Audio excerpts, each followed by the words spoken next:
Cheguei naquela cidade quando o sol já pendia como uma fruta podre sobre os telhados de madeira empenada. O vento carregava poeira e o cheiro azedo de cerveja velha misturado com estrume de cavalo.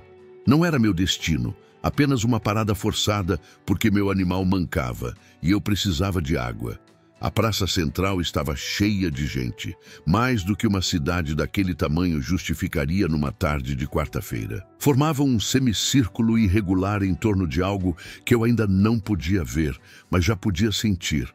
Aquele silêncio pesado que precede a crueldade pública quando as pessoas se reúnem não para ajudar, mas para testemunhar. Empurrei meu caminho entre os corpos suados, até ver o que mantinha todos ali parados como estátuas de sal. Uma mulher apache estava amarrada a um poste de madeira no centro da praça, os pulsos atados com corda grossa que já havia marcado sua pele morena com sulcos vermelhos. Tinha o cabelo negro comprido caindo sobre o rosto abaixado, os ombros nus queimados pelo sol, e usava apenas um vestido de algodão sujo e rasgado na barra. Aos seus pés havia uma pequena placa de madeira com letras tortas. Selvagem à venda.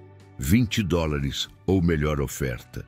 Ninguém se aproximava. Apenas olhavam com aquela mistura de curiosidade e desprezo que vi tantas vezes nas fronteiras, onde gente desesperada vende gente ainda mais desesperada. O homem que a mantinha ali era um sujeito gordo de colete xadrez e chapéu de feltro manchado, que fumava um charuto barato enquanto gritava ofertas para a multidão. Ela trabalha bem, sabe cozinhar, lava roupa, não reclama.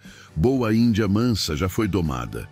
Quem dá 20, 15, $10 por uma serva que não precisa de salário? Sua voz era enjoativa, arrastada, como se estivesse vendendo um cavalo velho. A mulher não ergueu a cabeça uma vez sequer. Permanecia imóvel, como se seu espírito já tivesse partido e deixado apenas a casca ali amarrada. Senti algo se revirar dentro do meu peito, uma raiva antiga, que conhecia bem, mas que tentava manter enterrada. Já tinha visto coisas ruins neste mundo. Massacres, enforcamentos, crianças morrendo de fome, enquanto homens ricos jogavam cartas. Mas havia algo naquela cena que tocou uma ferida que eu pensava já ter cicatrizado. Talvez fosse a maneira como ela se recusava a dar a eles o espetáculo que esperavam. Não chorava, não implorava, apenas existia ali, negando-lhes até mesmo a satisfação de sua humilhação completa. Me aproximei do gordo e disse baixo, firme, solte ela. Ele me olhou de cima a baixo, avaliando minhas roupas gastas, minha arma na cintura, o pó da estrada ainda grudado em mim. Você vai pagar quanto, forasteiro?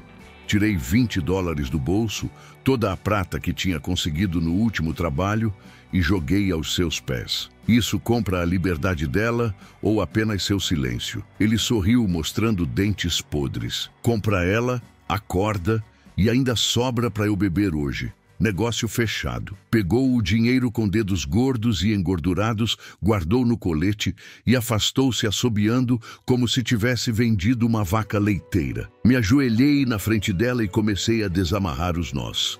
Eram apertados, feitos para machucar. Senti a corda áspera nas minhas mãos enquanto trabalhava e percebi que ela não se mexia, não reagia. Quando finalmente soltei o último nó e suas mãos caíram livres ao lado do corpo, ela ergueu o rosto pela primeira vez. Seus olhos eram escuros como poços fundos e havia neles algo que me fez parar de respirar por um segundo. Não era gratidão. Não era medo, era reconhecimento. Ela me olhou direto nos olhos e disse, com uma voz rouca de quem não falava há dias: Samuel, meu nome, meu verdadeiro nome, aquele que ninguém naquela região conhecia, aquele que eu tinha deixado para trás 3 estados atrás, junto com uma vida que não queria mais carregar. Senti o mundo se inclinar. Como você sabe meu nome? Ela passou a mão nos pulsos machucados, massageando a pele marcada, e respondeu sem pressa. Eu conheci sua irmã antes de ela morrer. As pernas quase falharam. Minha irmã pequena, Annie, tinha sido levada por apaches quando tinha apenas 10 anos, num ataque à nossa fazenda no Arizona. Eu tinha 14 e estava longe, trabalhando no campo.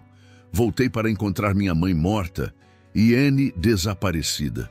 Procurei por anos. Ofereci recompensas, segui rastros, implorei a informantes. Nunca a encontrei. Eventualmente aceitei que ela estava morta e segui em frente carregando aquele peso como uma pedra no estômago. Onde? Quando? Minha voz saiu rachada. Ela viveu com minha tribo por 8 anos. Casou com meu irmão, teve um filho. Quando a febre chegou, levou os 3 em 2 semanas. Antes de morrer, ela me fez prometer que se eu algum dia encontrasse um homem chamado Samuel com uma cicatriz em meia-lua no antebraço esquerdo, eu diria que ela foi feliz, que não sofreu com nós, que a vida que teve foi boa. Olhei para minha própria cicatriz, velha lembrança de uma queda de cavalo na infância, e senti lágrimas quentes descendo meu rosto empoeirado. Não chorava desde o dia do funeral da minha mãe. Aquela mulher Apache não era apenas uma estranha que eu tinha libertado por impulso. Ela era a última ponte com minha irmã, a última pessoa que conheceu Anne viva, que ouviu sua voz, que segurou sua mão. Qual era o nome dela? Como os Apaches a chamavam? A mulher sorriu pela primeira vez, um sorriso triste e pequeno. Naal-Nish significa ela trabalha com alegria. Ela gostava de cozinhar, de bordar, de cantar para o filho antes de dormir. Seu irmão a amava muito. Ficamos ali parados no meio da praça vazia, enquanto o sol terminava de se pôr e as sombras engoliam os prédios ao redor. A multidão tinha se dispersado, decepcionada por não haver mais espetáculo. Apenas nós dois, estranhos ligados por um fantasma. Como você se chama? Perguntei finalmente. Ela demorou a responder, como se estivesse decidindo se ainda queria o nome que carregava. Eles me chamavam de Maria quando me venderam pela primeira vez. Antes disso, meu nome era Kiona, significa montanha marrom. Mas não sei mais quem sou. Levei ela comigo. Não tinha muito, apenas uma pequena propriedade que eu estava tentando transformar em algo parecido com uma fazenda, uns 3 quilômetros fora da cidade. Era uma casa de 2 cômodos, um celeiro caindo aos pedaços e terra boa que ainda não tinha sido plantada. Dei a ela o quarto, eu dormiria no celeiro. Coloquei água quente numa bacia, encontrei roupas limpas que tinham sido da mulher do antigo dono e deixei ela sozinha. Não falamos mais naquela noite. Palavras pareciam pequenas demais para o que tinha acontecido. Nos dias que seguiram, estabelecemos uma rotina silenciosa. Eu trabalhava na terra, consertava cercas, cuidava dos 3 cavalos e das galinhas. Ela cozinhava, limpava e aos poucos começou a sair da casa para o pequeno jardim, onde tentava fazer crescer vegetais numa terra ressecada. Não conversávamos muito, mas havia uma compreensão entre nós, um respeito mútuo que não precisava de palavras. Ela sabia que eu não esperava nada dela além de sua presença. Eu sabia que ela estava se curando de feridas mais profundas que as marcas de corda em seus pulsos. Uma noite, depois de um jantar silencioso de feijão e pão, ela começou a falar. Contou como sua tribo tinha sido atacada por soldados quando ela tinha 16 anos. Como separaram famílias, queimaram tendas, mataram velhos e crianças sem distinção. Como ela e outras mulheres foram vendidas para comerciantes que as revendiam como serviçais. Como passou de mão em mão durante 5 anos, sendo espancada, humilhada, usada. Como cada novo dono tirava um pedaço de quem ela era, até que não sobrou nada além de uma casca vazia que obedecia ordens. Eu não queria mais viver, disse ela, olhando para as mãos calejadas. Mas meu corpo continuava acordando todas as manhãs. Então eu apenas existia, esperando o dia em que pararia. Por que o gordo te deixou naquele poste? Perguntei. Ela deu um sorriso amargo. Porque recusei me deitar com ele. Disse que preferia morrer. Então ele decidiu que se não servia para uma coisa, serviria para outra. Me amarrou ali, esperando que alguém pagasse o suficiente para ele comprar mais bebida. Fez uma pausa longa. Ninguém queria pagar. Eu não valia nem $10. Até você chegar. Você vale muito mais que dinheiro, falei. E era verdade. Ela carregava a memória da minha irmã, mas além disso, carregava sua própria história de sobrevivência, sua própria dignidade ferida, mas não destruída. Aqui você não é propriedade de ninguém, é só você, e pode ficar o tempo que precisar. Os meses passaram devagar, como costumam passar nas terras secas, onde cada dia se parece com o anterior. Plantamos milho e feijão, consertamos o telhado antes das chuvas de outono. Ela me ensinou palavras em Apache. Eu ensinei ela a ler em inglês, usando uma velha Bíblia que encontrei na casa. Não falávamos de religião, apenas usávamos as palavras como ferramentas. Aos poucos, vi ela mudar. Não numa transformação dramática, mas em pequenos detalhes. A maneira como passou a erguer a cabeça ao caminhar, como começou a cantar baixinho enquanto cozinhava, como seus olhos perderam aquele vazio assustador e ganharam algo parecido com esperança. Mas a paz nunca dura muito nas fronteiras. Numa tarde abafada de verão, quando o calor fazia o ar tremer sobre a terra, o gordo apareceu na propriedade acompanhado de 2 homens armados. Reconheci um deles como o xerife da cidade, um sujeito alto e magro com bigode loiro e olhar frio. "Samuel, não é?", disse o gordo com aquele sorriso podre. "Preciso que você devolva minha propriedade. Acontece que eu não tinha direito legal de vender ela. Pertencia a outro homem que agora a quer de volta. Ou você devolve a Índia, ou devolve os $20, com juros." Kiona estava na porta da casa, observando. Vi seus ombros enrijecerem, seu rosto perder a cor. Ela estava pronta para fugir ou lutar, não sabia qual. Respirei fundo, controlando a fúria que queimava meu peito. Ela não é propriedade, não devolvo pessoas. E quanto aos $20, considere pagamento por anos de escravidão ilegal. Agora saiam da minha terra. O xerife deu um passo à frente, a mão no revólver. "Forasteiro, você não entende como as coisas funcionam aqui. Índios não têm direitos, e você não tem autoridade para libertá-la. Ou entrega ela agora, ou eu volto com mais homens e tomo ela à força. E você vai preso por roubo." Podia sentir a tensão no ar, espessa como melaço. Sabia que estava em desvantagem. 3 homens armados contra um, e a lei do lado deles, mesmo que fosse uma lei injusta e podre. Foi quando Kiona desceu os degraus da varanda e caminhou até ficar ao meu lado. Olhou diretamente para o gordo, seus olhos negros queimando com algo que eu não tinha visto antes. Raiva pura e cristalina. "Meu nome não é mais Maria", disse ela, voz firme e clara. "Não sou mais a mulher que você amarrou e vendeu. Meu nome é Naal Nish, em honra à irmã deste homem que me acolheu. E esta terra agora é minha também. Samuel me deu metade dela em documento registrado na cidade vizinha." Isso não era verdade, mas soou tão convincente que até eu quase acreditei. "Se vocês voltarem, não vão encontrar uma serva assustada. Vão encontrar uma proprietária armada defendendo sua terra. E a lei, por mais injusta que seja, ainda protege proprietários." Era uma jogada arriscada, um blefe monumental. Mas havia algo em sua postura, na maneira como falava, que fez os homens hesitarem. O gordo olhou para o xerife, que parecia estar calculando se valia a pena o problema. Terras tinham proprietários.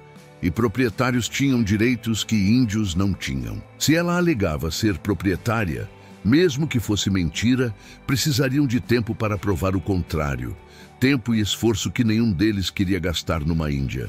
"Isso não acaba aqui", rosnou o gordo, mas já estava recuando em direção aos cavalos. O xerife cuspiu no chão e seguiu atrás dele. "Você vai se arrepender, Índia. Todos vocês mestiços aprendem no final." Mas eles foram embora e ficamos ali parados na poeira que seus cavalos levantaram, corações acelerados, mãos tremendo com a adrenalina da confrontação. "Por que disse isso?" perguntei quando estávamos sozinhos novamente. "Sobre o documento? Sobre a terra?"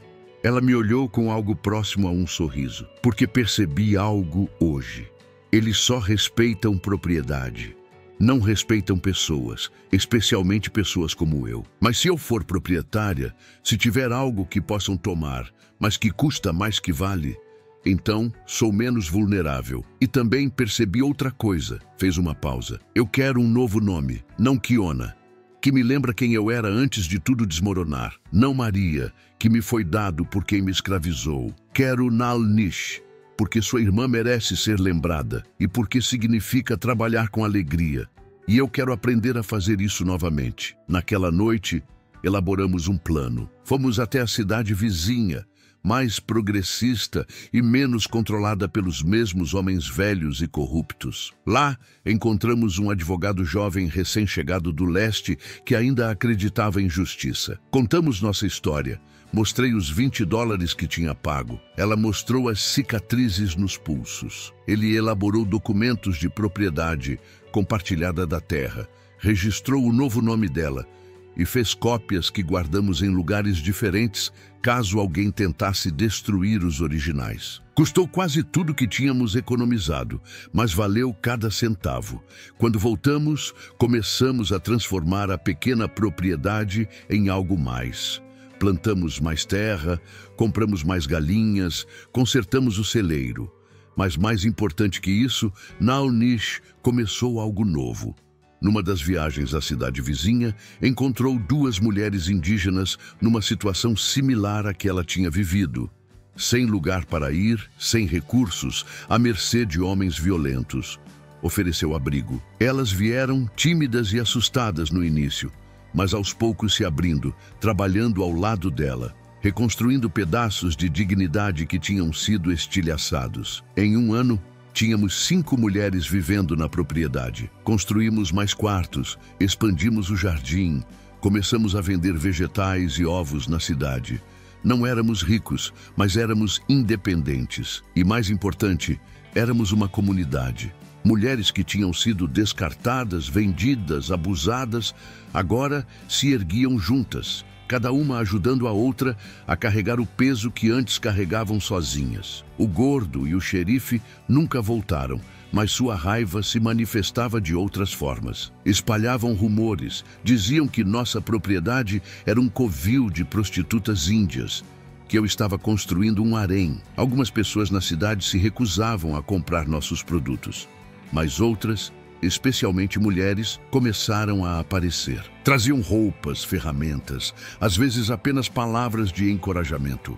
Uma rede silenciosa de apoio foi se formando. Nalnish se transformou diante dos meus olhos. A mulher que tinha encontrado amarrada e quebrada agora liderava com voz firme, tomava decisões, ensinava as outras a ler, a defender seus direitos, a nunca mais abaixar a cabeça para ninguém. Ela tinha encontrado propósito em transformar sua dor em força, sua humilhação em dignidade compartilhada. Eu que tinha vivido anos carregando a culpa de não ter salvado minha irmã, encontrei paz em saber que Annie tinha sido feliz, que tinha sido amada e que agora seu nome vivia em alguém que honrava seu espírito. Anos depois, quando meus cabelos já começavam a embranquecer e minhas mãos calejadas doíam nas manhãs frias, olhei pela janela e vi Nalnish ensinando um grupo de crianças a plantar feijão. Eram filhos das mulheres que moravam conosco, alguns nascidos ali mesmo na propriedade. Ela ria enquanto uma menininha tentava cavar um buraco grande demais. E naquele riso havia algo que eu não escutava há muito tempo. Alegria genuína, não apesar da dor, mas além dela. Naquela noite, sentados na varanda, enquanto o sol se punha tingindo o céu de vermelho e dourado, ela me disse: "Você sabe o que aprendi, Samuel? Aprendi que liberdade não é apenas não estar amarrada. Liberdade é poder escolher quem você é, que nome carrega, que vida constrói. É poder dizer não e saber que suas palavras têm peso. É ter um lugar que ninguém pode tirar de você, não porque está escrito num papel, mas porque você o construiu com suas próprias mãos." Concordei em silêncio, porque palavras não eram necessárias. Morri primeiro, como geralmente acontece com homens. Foi uma morte tranquila, deitado na cama que eu mesmo tinha construído, cercado por pessoas que eu amava. Nalnish segurou minha mão até o final, e as últimas palavras que ouvi foram as dela. Obrigada por me soltar. Obrigada por me deixar encontrar quem eu era.